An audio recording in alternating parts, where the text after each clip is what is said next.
YouTuber जो बच्चे आजकल बन रहे हैं उनको पैगाम देना चाहेंगे कुछ? चल गया वो क्यों वो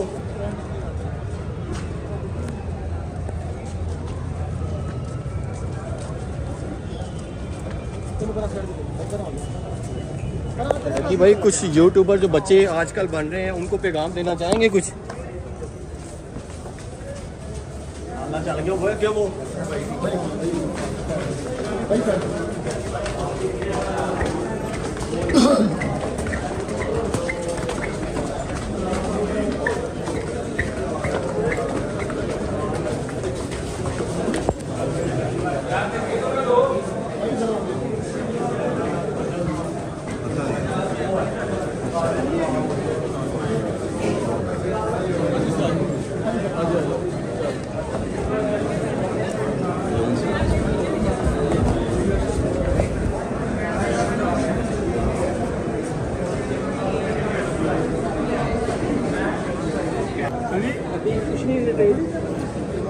बात ये है कि जो भी अदालत फैसला करेगी हमारे सारा होगा, कोई बात नहीं। जुडिशल करेंगे फिर भी हम कोर्ट आर्डर को ऑनर करेंगे।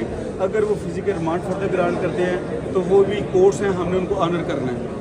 तो ये कोर्ट्स ने अल्टीमेट डिसाइड करना है। जो हमने आर्गूमेंट्स किए हैं वो आप तमाम दोस्तों ने सुन ही ली है कि कोई ऐसी एक चीज़ नहीं है जो उसकी पॉइंटेशन पर रिकवरी करती है। बैंक डिटेल्स चाहिए तो कौन सी ऐसी बैंक डिटेल है जो अदारा खुद नहीं ले सकता? मैंने कहा वो कोर्ट का प्रेरोगेटिव है। मैंने अदालतों के फैसलों पे कभी कमेंट नहीं किया ना मैं करूँ। वो ये नहीं नो, मेरा काम है वहाँ पे ऑनेस्टली अपनी ड्यूटी परफॉर्म करना, बाकी अदालतों का फैसला।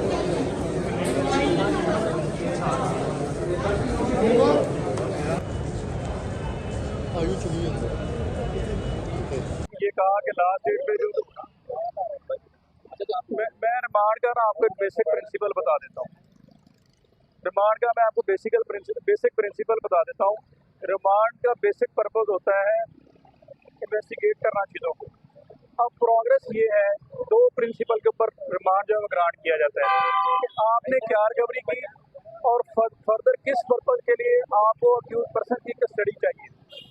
तो अभी तक ये जो चीज़ें आज भी FIA कोई NCCA कोई स्पेशल चीज़ सामने नहीं लेकर आया। वही बातें पुरानी कि जी हमने कुछ डिवाइसेस कुछ लोगों की निशानदेही कर रही है, कुछ अकाउंट जो है वो रिकवर करने हैं। लेकिन आज उनका नया नुक्ता उठाया है आमला 2010 कानून है एंटी मनी लॉन्ड्रिंग एक्ट, उसके तहत शिक नंबर 42 के तहत जो है वो उन्होंने रिमांड की सजा की थी लास्ट टाइम थी, और आज भी जो है वो इसी को जो है वो बुनियाद बनाकर जो है जिस्मानी रिमांड मांग रहे थे। यानी कि आप मनी लॉन्ड्रिंग की तरफ चले गए हैं। डिवाइसेस तो रिकवर हो गई हैं 15 रोजा जिस्मानी रिमांड में। देखें, जब ये 7 को अरेस्ट किया गया उस वक्त NCCA के पास मनी लॉन्ड्रिंग के इख्तियारात नहीं थे। ये इख्तियारात उनके पास 26 अगस्त 2025 को आए। फेडरल गवर्नमेंट ने सडनली एक नोटिफिकेशन जारी किया जिसके तहत उन्होंने कहा कि जी हमने इनको ये इख्तियारात दे दिए। अब हमें ये नहीं समझ आ रही कि जब उस वक्त जब एक शख्स को अरेस्ट किया गया उस वक्त एक कानून ही मौजूद नहीं है, इख्तियारात ही मौजूद नहीं है। उससे पहले उन्होंने एक प्री ट्रायल जजमेंट इस हवाले से देना शुरू कर दी थी। बहरहाल अभी उन्होंने, आपकी बात दुरुस्त है, इस हवाले से फर्दर उसको लिंगर ऑन करने के लिए एक लेम एक्सक्यूज है और कोई रीजन नहीं थी। उन्होंने मनी लॉन्ड्रिंग के हवाले से बात करके। अच्छा ये बताइएगा, हमने अक्सर देखा है पाकिस्तान में लॉस तब बनते हैं जब स्पेशल लोगों के लिए स्पेशल ट्रीटमेंट किया जाता है।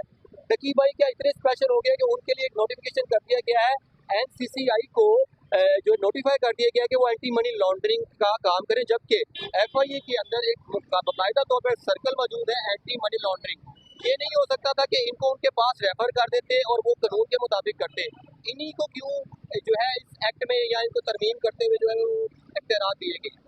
अब ये तो हमें समझ नहीं आ रही। हमने तो पहले दिन से ये बात की कि इसको बहुत ज़्यादा पर्सनल लिया जा रहा है और पर्सनल बुनियादों पे जाकर जिस तरह से कंटिन्यूसली इंटरव्यू दिए जा रहे हैं और जिस तरह आज भी बहरहाल मकसद इसमें यह है कि आज 2 दिन का फर्दर रिमांड उन्होंने ग्रांट किया है, जिसपे ये लग रहा है लास्ट डेट पे रिमांड चैलेंज भी किया था, जिसपे ये लग रहा है कि फर्दर अब इनको रिमांड इसमें नहीं मिलेगा। ये बताइएगा जो लास्ट टाइम जो 5-4 उन्होंने रिमांड चैलेंज किया है, हमने ये भी देखा है कि इस सूरत हाल में एडिशनल सेशन जजेस के पास इस तरह की पावर होती है कि वो जो है वो उसको कलअदम भी करार दे सकते हैं।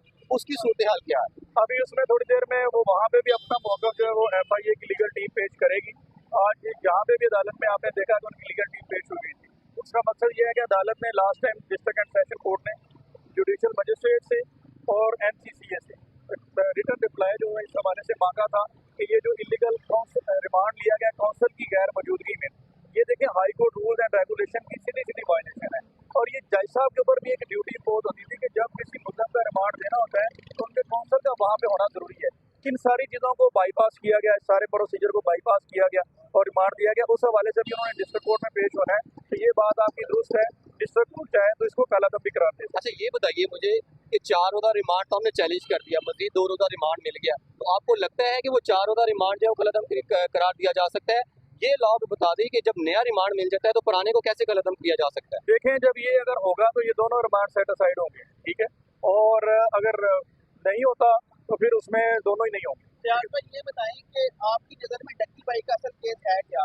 देखिए मेरी नज़र में तो ये केस बनता ही नहीं है। देखिए ये केस आप कह रहे हैं प्रमोशन के हवाले से, गैमलिंग की प्रमोशन के हवाले से पाकिस्तान में कोई लॉ ही नहीं है, कोई जुए के हवाले से है।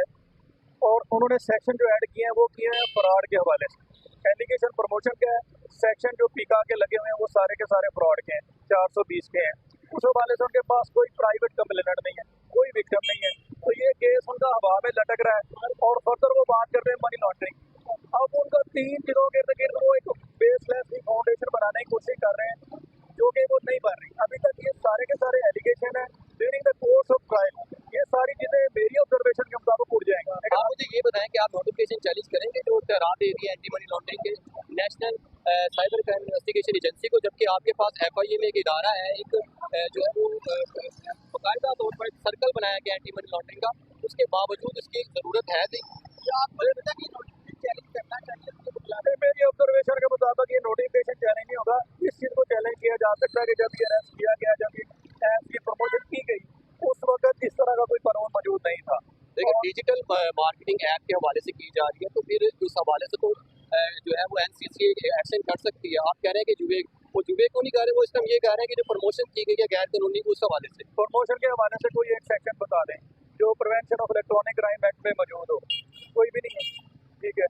और सेक्शन सारे के सारे फ्रॉड के लगाए गए हैं। फ्रॉड के एसेंशियल पूरे नहीं होते। फ्रॉड होता है आपने किसी को धोखाधड़ी की, लोग खुद आपको जाके सब्सक्राइब करते हैं, ऐसा तो कोई मामला नहीं। और प्राइवेट कोई कंप्लेनेंट नहीं है, किसके साथ फ्रॉड हुआ है? त्याग भाई ये बताएं कि क्या लगता है आपको कि डक्की भाई की रिहाई कब तक मुमकिन होगी? देखें ये तो अब इन्वेस्टिगेशन का प्रोसेस है, ये जुडिशल होने के बाद अब इस तरह से रिकवरी और ये मामला रुख अख्तियार कर गया, ये थोड़ा लंबा लग रहा है। और इसमें अच्छा ये बताइए कि जो सेक्शन लगाए गए हैं इसकी सजा कितनी है?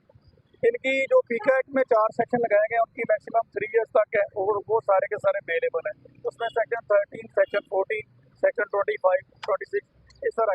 और जो PPC में से लगवाए गए हैं वो है 420, 293, उसमें उसकी 7 ईयर है PPC में।